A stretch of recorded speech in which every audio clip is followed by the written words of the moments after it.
continuer maintenant cette table ronde, je vais donner la parole aux représentants d'un des pôles de compétitivité créé depuis 2005 dans le cadre des interactions entre les entreprises et les organismes de recherche.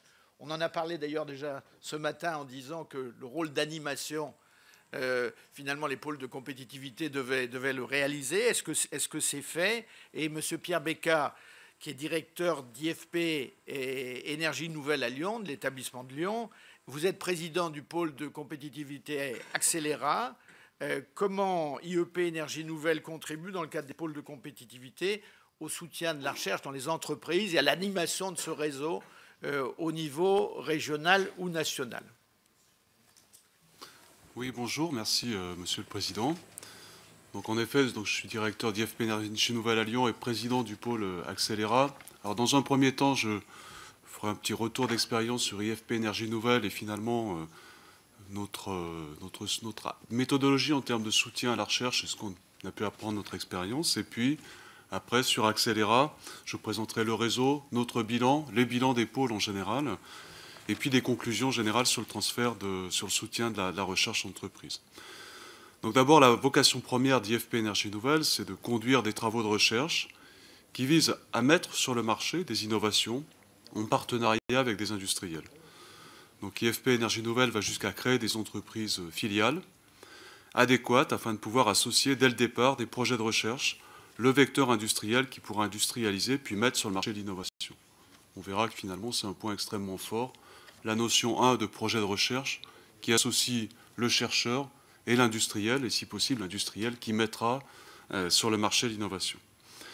Donc parmi les filiales qu'on a pu créer au cours de notre histoire, IFP Énergie Nouvelle a créé Technip, devenu un leader dans le domaine de l'ingénierie pétrolière, Coflexip, devenu Technip ensuite aussi pour industrialiser, mettre sur le marché des flexibles pour l'exploration offshore du pétrole, et Axens, une société leader dans le domaine du process licensing et de la vente de catalyseurs. Donc, je dirais que cette introduction est importante parce que la leçon que nous avons tirée à IFP Énergie Nouvelle de ces expériences, c'est la suivante. Pour que le soutien à la recherche en entreprise soit efficace, il faut créer aussitôt que possible ce partenariat fort entre les équipes de recherche et les industriels. Alors, plusieurs avantages et atouts indispensables pour ce succès. Alors d'abord, l'industriel est en contact direct avec le marché, avec les clients.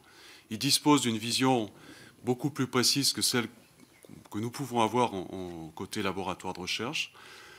Ça lui permet de formaliser l'innovation qu'il souhaite voir développer, cible en termes de performance, coût, délai et budget de recherche. L'industriel, d'autre part, on a parlé de vallée de mort tout à l'heure, peut disposer de moyens pour les étapes d'industrialisation de l'innovation. Ce qu'on appelle industrialisation, ça va être le passage de l'objet en fin de développement laboratoire vers l'objet prototype qui sera celui représentatif de l'objet industriel. Donc cette étape, elle est en effet pas anodine, elle est extrêmement coûteuse, elle n'est pas triviale. Et pour la recherche, pouvoir disposer d'un partenaire capable de conduire cette étape est essentiel au succès de l'innovation. Et puis enfin, on a parlé de partenariat, de partage de valeurs, de partage de propriété intellectuelle. Pouvoir, dès le début d'un projet, définir ce mode de partenariat, les conditions d'exploitation des résultats, la rémunération de chacun en fonction de sa contribution au projet est aussi essentielle au projet.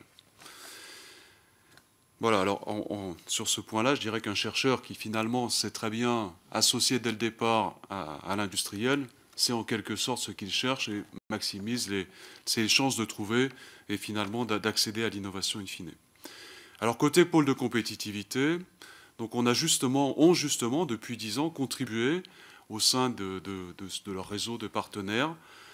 Donc 80% d'entreprises globalement, 75% de TPE ou PME, des académiques évidemment, ont créé cette proximité et leur mission principale était de créer un écosystème permettant ces rencontres académiques et monde industriel.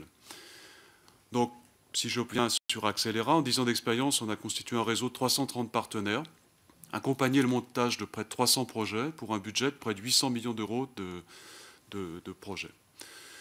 Donc, mesurer l'efficacité et les effets mesurables des pôles de compétitivité a été effectué à plusieurs reprises. Il y a d'ailleurs, j'ai retrouvé un rapport du Sénat du 14 octobre 2009 qui conclut que le dispositif des pôles de compétitivité a fait ses preuves, que les montants financiers annoncés en 2005 ont été mobilisés, avec un équilibre assez important entre les budgets d'État, des collectivités territoriales et des activités, qu'il y a eu réellement création de passerelles entre les universités, les laboratoires et les entreprises, un nombre de projets FUI en croissance et un niveau fort d'implication des TPE et PME dans les projets.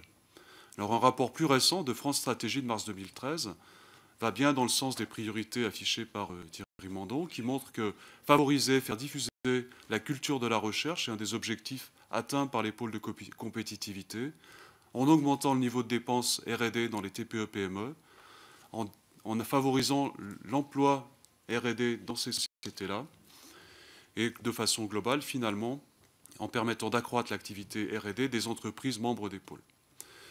Sur les performances marché, c'est plus difficile à mesurer, mais c'est en cours. Et il y a une étude qui devrait livrer ses conclusions en fin d'année. Donc j'ai préféré à ce titre vous citer une success story dans l'écosystème lyonnais et Auvergne-Rhône-Alpin qu'on a pu accompagner dans HC Accélera.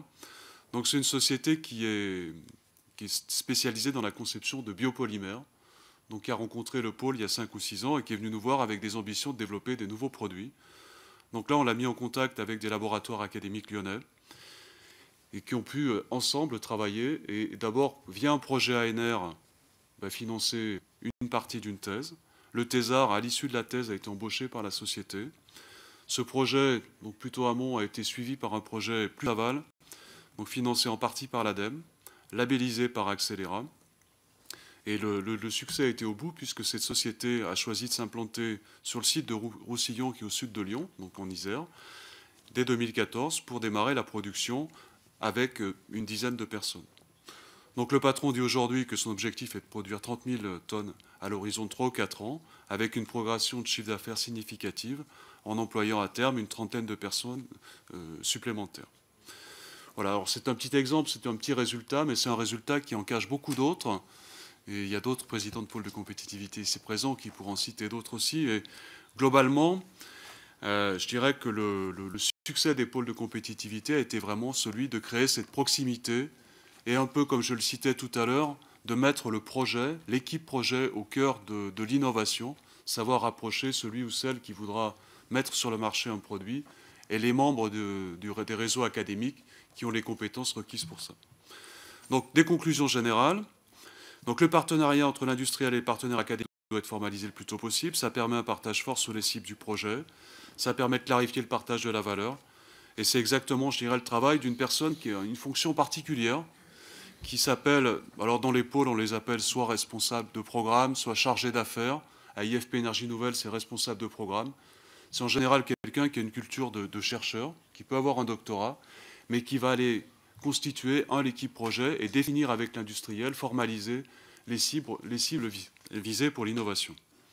Voilà. Et pour conclure, je dirais que nos conclusions vont exactement dans le sens du rapport dont il a déjà été question de Suzanne Berger, de janvier 2016, qui finalement propose de concentrer les réformes pour créer des interfaces encore plus larges et plus dynamiques entre la recherche et les entreprises, et comme le disait Louis Schweitzer ce matin, de développer le continuum entre la recherche et l'industrie. Merci. Merci beaucoup. Je vais